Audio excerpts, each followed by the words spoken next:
আসসালামু আলাইকুম। Welcome to my channel Foodies Flavor বিডিতে। আজকে আমি আপনাদেরকে তৈরি করে দেখাবো কাঁঠালের এঁচোড় রান্নার রেসিপিটি। কুষ্টিয়ার ঐতিহ্যবাহী ও আঞ্চলিক এই কাঁঠালের এঁচোড় রান্নার রেসিপিটি আজকে তৈরি করে দেখাবো। প্রথমে চুলায় একটি প্যানে হাফ কাপের থেকে বেশি পরিমাণে একটু তেল দিয়ে দিয়েছি।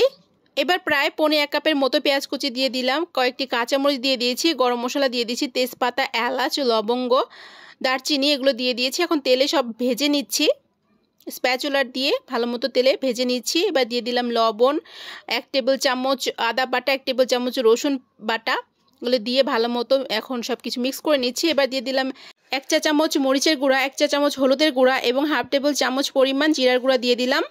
এখন সব কিছু ভালো মতো নেড়ে নিচ্ছি, মশলাটা ভালো মতো কষিয়ে নিব। এবার দিয়ে দিলাম কাঁঠালের বিচি দিয়ে সব কিছু মশলার সাথে এখন মিশিয়ে নিব, এভাবে নেড়ে চেড়ে। তো কাঁঠালের বিচিগুলো এখন ভালো মতো মশলার সাথে মিশিয়ে নিচ্ছি, এভাবে স্প্যাচুলার দিয়ে নেড়ে চেড়ে।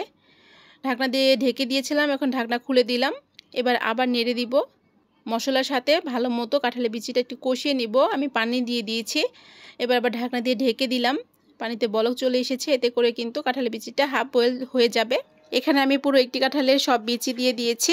এবার আমি আরও হাফ কাপ পরিমাণ পানি দিয়ে দিলাম, দিয়ে ভালো মতো একটু নেড়ে দিচ্ছি।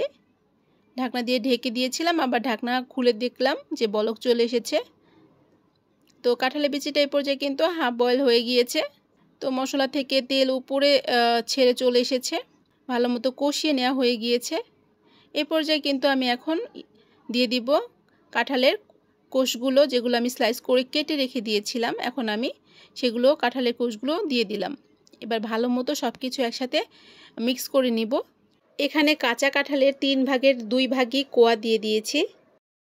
কাঁঠালের কোষগুলো কিন্তু একটু নরম থাকে অপেক্ষাকৃত, সেজন্য কিন্তু আমি আগে কাঁঠালের বিচিগুলো হাফ বয়েল করে নিয়েছি, যাতে করে সব কিছু একসাথেই এখন বয়েল হয়ে যায়। তার মানে এখন কাঁঠালের বিচি এবং কাঁঠালের কোষগুলো একসাথে সিদ্ধ হয়ে যাবে। কোনোটা আগে সিদ্ধ হবে এবং কোনোটা পরে সিদ্ধ হবে এমনটা আর হবে না, কেননা আমি আগেই কাঁঠালের বিচিগুলো হাফ বয়েল করে নিয়েছিলাম।